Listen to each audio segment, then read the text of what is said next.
Bueno, Ricardo Cruzano, segundo vicepresidente de Fedecámaras, nos acompaña. Ricardo, muchas gracias, muy amable por estar con nosotros en la mañana de hoy y compartir pues una serie de inquietudes que tienen que ver con el área económica, evidentemente, pero que a su vez, de alguna forma, están marcadas por una orientación de carácter político. ¿Tú le ves, ahora que nos vamos aproximando en forma gradual al final del año, alguna salida a la crisis? Bueno, primero, antes que nada, buenos días, Carlos, y gracias por la oportunidad. Lamentablemente, antes de que se acabe el año, para la economía hay una nueva elección. Y tú sabes que siempre lo político está privando sobre la toma de decisiones económicas. Entonces, lamentablemente, no vemos ningún tipo de cambio. Más allá de eso y de hablar del análisis histórico, bueno, de la inflación, de la caída del PIB, de cómo cada día la producción es cada vez menor, las importaciones a su mínimo histórico, creo que lo importante es soluciones. Y las soluciones están construidas en cada uno de los 14 sectores económicos y las 19 regiones que hacen vida en Fedecámara. Tenemos, por decirlo de manera folclórica, mapeado a dónde hay que acudir en términos internacionales, a la banca multilateral para poder tener acceso al financiamiento. La ayuda humanitaria es imprescindible que se abra un canal humanitario para poder paliar rápidamente el problema de la escasez de la comida, del hambre que vive el venezolano y de las medicinas. Pero al final de todo esto hay que tener voluntad política para que eso se dé, Carlos. En este fin de semana vimos una contradicción muy grande nuevamente cuando un vocero del gobierno decía que la economía pasa primero por el entendimiento político, ¿no? La economía pasa por la voluntad política de tomar las decisiones. El entendimiento entre las partes políticas lo que le va a dar es estabilidad al país en orden social, en orden político, evidentemente, y posiblemente ayude a la estabilidad económica. Pero sin duda alguna, voluntad política para tomar las decisiones que son muy duras y cada vez más graves en términos de amarrarse el cinturón. Sí. ¿No? Ahora, lo que pasa es que cuando tú jerarquizas lo político sobre lo económico, es una tosudez para muchos analistas, ¿no? Y para las personas que le hacen seguimiento, porque hay una realidad tangible. Hay problemas muy serios, hay indicadores sociales como el de la desnutrición, que es terrible. Está el problema de que la gente se está encontrando con un dinero que le llega coyunturalmente por vía del pago de unos aguinaldos, pero no va a poder comprar los productos. Hay una visualización hacia el año 2018 de una inflación casi del 50% mensual. Una total locura. Esto es una estampida y ya cruzamos el umbral de la hiperinflación. ¿Cómo detener esto?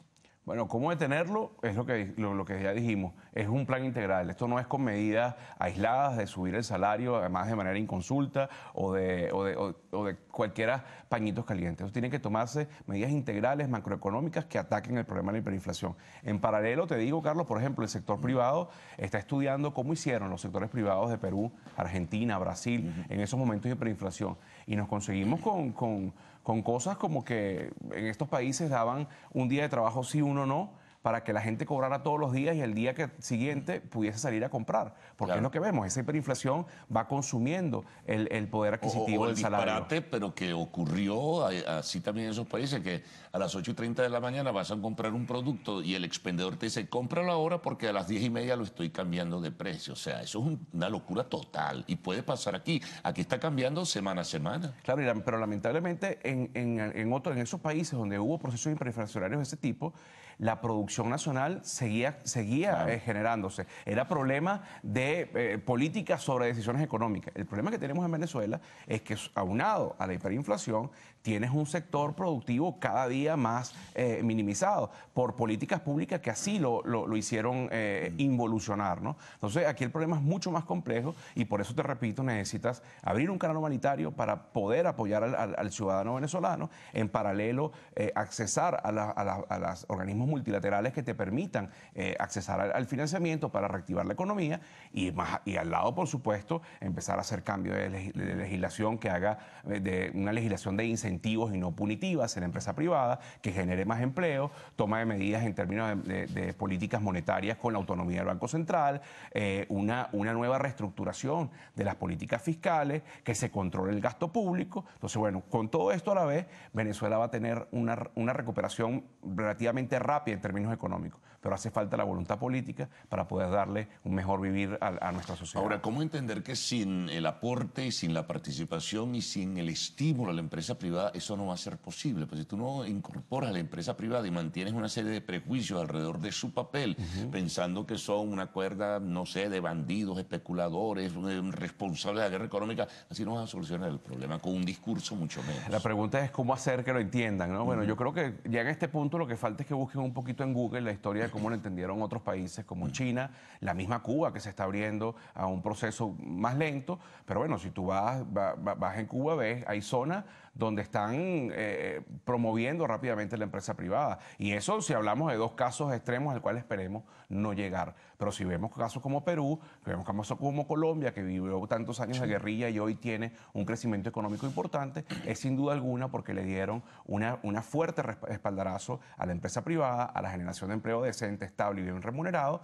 y en paralelo, por supuesto, bueno, una estabilidad política que se traduce en bienestar social. O sea, ¿tú vislumbras algo hacia el año 2018? ¿Hay algún indicio, alguna señal de que puedan modificarse las cosas? Porque hasta ahora no se ve ninguna, ¿no? Para vislumbrar hay que tener luz. Pareciera que por ahora el 2018 va a ser muy oscuro si no está la voluntad política de cambiar este modelo que nos está gobernando. Y cuando hablo de cambiar, hablo del modelo económico en términos económicos y social. Lo político necesita estabilidad y para eso la Constitución Nacional establece los procesos y los marcos para que de manera democrática podamos obtener esos cambios.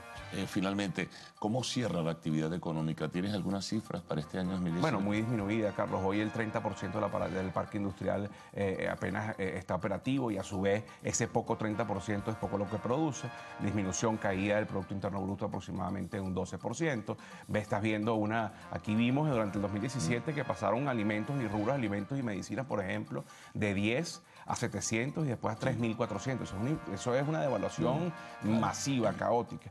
Lamentablemente el 2017 cierra con una cifra muy negativa, ya por cuarto año consecutivo, para lo que aspiramos que sea el sistema productivo venezolano. Bueno, Ricardo, muchas gracias por haber estado con nosotros, compartir estas inquietudes que las sentimos y las padecemos todos. Bueno, y te renuevo la invitación para una próxima oportunidad. Amigos, hacemos una pausa al retorno al segmento de arte y espectáculos en Lo Actual.